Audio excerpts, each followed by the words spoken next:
नमस्कार छात्रों, एक बार फिर से आपका स्वागत है। हम कोरोना की दूसरी लहर से जूझ रहे हैं, जो बेहद ही घातक है, बहुत कम समय देती है। इसलिए हमें अपने स्वास्थ्य का पूरा ध्यान रखना है और इसीलिए सरकार ने भी फिर से आपके लिए ये ऑनलाइन क्लासेस शुरू की हैं, जिसमें हम आपको यह लेक्चर प्रोवाइड कर रहे हैं। आपको घर पर रहना है और यदि बेहद ही आवश्यक हो, उसी स्थिति में आपको घर से निकलना है और बगैर मास्क के आपको किसी भी सूरत में घर से नहीं निकलना है। जहाँ भी आप जाएं, वहाँ 2 गज की दूरी अवश्य बना करके रखें और सैनिटाइज़र से या साबुन से अपने हाथों को बार बार या कोई बाहर किसी विशेष चीज़ को छूने के पश्चात निश्चित रूप से अपने हाथों को आप साफ करके रखें। और 1 तारीख से जब वैक्सीनेशन का प्रोग्राम शुरू हो रहा हो, तब वैक्सीन अवश्य लगवाएं। आज हम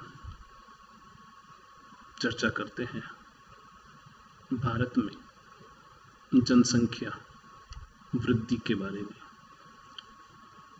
भारत की जनसंख्या, जैसे कि हम जानते हैं कि जनगणना के आंकड़े जो हैं भारत के लिए, भारत की जनसंख्या को बताने के सबसे उपयुक्त स्रोत हैं।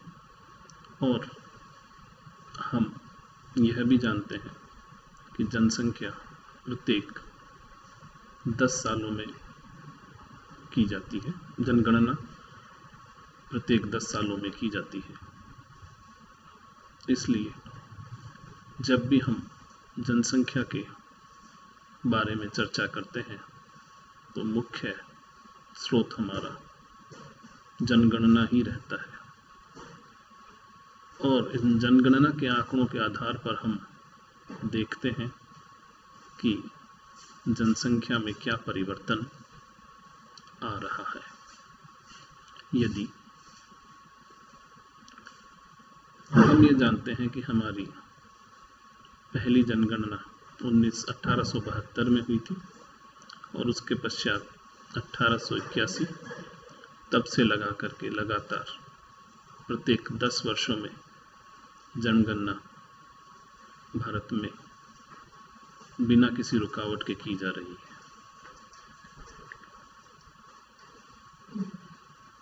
इन्हीं जनगणना के आंकड़ों के आधार पर हम देखते हैं कि भारत में जनसंख्या किस वृद्धि से या किस तेज गति से, किस गति से जनसंख्या जो है वह बढ़ रही है। हम इनको अलग अलग फेज में डिवाइड करते हैं। पहला फेज रहता है वह 1871 कह दें या 72 कह दें, 1872 से लगा करके 1901 के मध्य का समय है, जब जनगणना की गई थी। और उसमें जैसा कि हम यहाँ पर देख रहे हैं, जनसंख्या की ग्रोथ है, वृद्धि है, वह फ्लक्चुएटिंग है, उतार चढ़ाव वाली है। 1971 से 1981 के दशक के मध्य जो वृद्धि दर थी हमारी, वह 0.9 थी, जो बढ़कर के 1891 में 9.4 हो जाती है और पुनः घटकर 1901 में 1 हो जाती है। तो इसलिए इस समय को, इस दौर को फ्लक्चुएटिंग या उतार चढ़ाव वाली ग्रोथ का समय कहा गया है।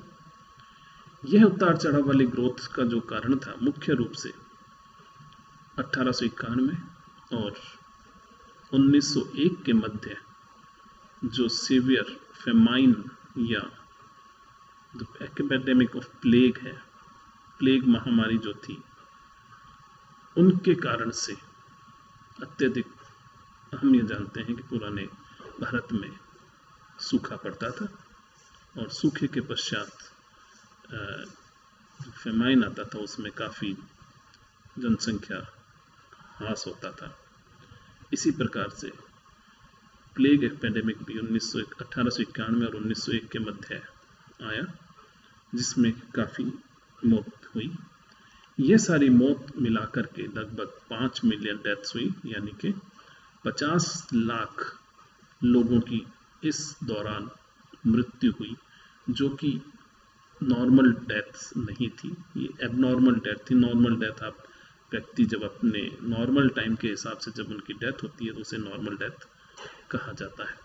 तो यह सारी एबनॉर्मल डेथ्स वगैरह थी, और जिसके नेचुरल जो कारण थे, उसके नेचुरल कारण थे, फेमीन है, एपिडेमिक ऑफ प्लेग है, इन सब की वजह से पॉपुलेशन में ह्रास हुआ, और इसलिए जो 1891 में जो जनसंख्या की वृद्धि काफ़ी तेज़ हुई थी, वह घट करके पुनः 1 के ऊपर आ जाती है। इस प्रकार का हमारा जो पहला फेज़ था वो बहुत उतार चढ़ाव वाला फेज़ रहा।